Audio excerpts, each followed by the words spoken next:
കഴിഞ്ഞ മാസം ഒരു ബിസിനസ് ആവശ്യമായിട്ട് ഞാൻ ചൈനയിൽ പോയിട്ടുണ്ടായിരുന്നു. അപ്പം ഞാൻ താമസിച്ച ഹോട്ടലിൽ ഞാൻ പലപ്പോഴും ലിഫ്റ്റിനകത്ത് റോബോട്ട്സിനെ കണ്ടിട്ടുണ്ട്. ഇറങ്ങുകയും കയറുകയും ചെയ്യുന്നത് ഞാൻ കണ്ടിട്ടുണ്ട്. ഞാൻ എൻ്റെ ഫ്ലോറിൽ നിന്ന് പോലും അങ്ങോട്ട് തിരിച്ചു പോകുന്നു. ഒരു ദിവസം വൈകുന്നേരം വന്നപ്പം എൻ്റെ കൂടെ ഒരു ഡെലിവറി ബോയ് ഉണ്ടായിരുന്നു. പുള്ളി വന്ന് ഫുഡ് ഈ പുള്ളിയുടെ കൊടുത്തു. ഞാനപ്പോൾ നോക്കിയപ്പം ഈ പുള്ളിക്കാരൻ ഫുഡ് കൊണ്ടുവന്ന് ഈ റോബോട്ടിനകത്ത് വെച്ച്. അപ്പോൾ ടെക്നിക്ക് എനിക്ക് കിട്ടി. അപ്പം റോബോട്ടുകളാണ് നമ്മുടെ റൂമുകളിൽ ഫുഡ് ഡെലിവറി ചെയ്യുന്നത്. അപ്പം നമുക്കൊരാഗ്രഹം, ഇനി ഇതെങ്ങനെ ഡെലിവറി ചെയ്യുന്നതെന്ന്. അതുകൊണ്ട് ഞാൻ തൊട്ട് പുറയിലങ്ങ് വെച്ച് പിടിച്ച് നേരെ പോയത് ലിഫ്റ്റിനടുത്തോട്ടാണ്. അവിടെ 6 ലിഫ്റ്റുണ്ട്. ഞാൻ നോക്കിയപ്പം ഒരു ലിഫ്റ്റിനടുത്ത് പോയി നിന്നത്. അപ്പോൾ ഓട്ടോമാറ്റിക്കായിട്ട് നാട്ടെ ലിഫ്റ്റ് തുറക്കുന്നു. അപ്പോൾ വീണ്ടും എനിക്ക് ടെക്നിക്ക് പിടികിട്ടി, ഇത് വൈഫൈ കണക്റ്റഡ് ആയിട്ടുള്ള സംഭവങ്ങളാണ്. അപ്പം ഞാൻ കൂടാൻ കയറി. ഇതിനകത്ത് ഒരു രസമുണ്ട്. നമ്മൾ ചെല്ലേണ്ട ഫ്ലോറിൽ നമ്മുടെ കാർഡ് ഉപയോഗിച്ച് ആ ഫ്ലോറിൽ മാത്രമേ നമുക്ക് ഇറങ്ങാൻ പറ്റൂ.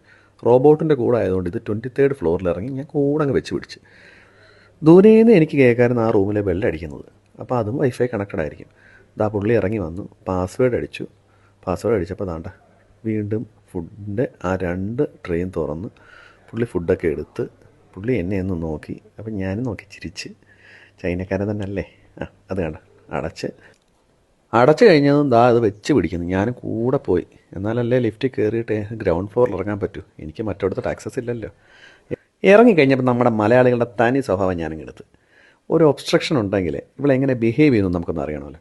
നിൽക്കടി അവിടെയെന്ന് പറഞ്ഞ് ഞാൻ എൻ്റെ ഫ്രണ്ട് കയറി നിന്ന്. അവളപ്പോൾ ഇടത്തോട്ട് പോകുമ്പോൾ ഞാൻ ഇടത്തോട്ട് പോകും, വലത്തോട്ട് പോകുമ്പോൾ വലത്തോട്ട് പോകും. അപ്പം കുറച്ച് നേരം ഇത് കഴിഞ്ഞ് കഴിഞ്ഞപ്പോൾ ചൈനീസിൽ അയ്യോ കണ്ണ് പൊട്ടിക്കുന്ന എന്തോ ചീത്ത അവൾ വിളിച്ചു. ഫ്രണ്ട് നിൽക്കുന്ന സേഫ് അല്ല, ബാക്കിൽ തന്നെ പോകുന്നതാണ് സേഫ് എന്ന് മനസ്സിലായതുകൊണ്ട് അവളെ അങ്ങ് വിട്ടു. മൂത്ത് നരയ്ക്കുന്നതിന് മുമ്പ് ഇവളൊക്കെ നമ്മുടെ നാട്ടിൽ വന്നിരുന്നെങ്കിൽ കുറേ പട്ടി പണി എടുപ്പിക്കുമായിരുന്നു. ടെക്നോളജിയുടെയൊക്കെ വളർച്ചയെ ഇതെല്ലാം സംഭവം അടിപൊളിയല്ലായിരുന്നു.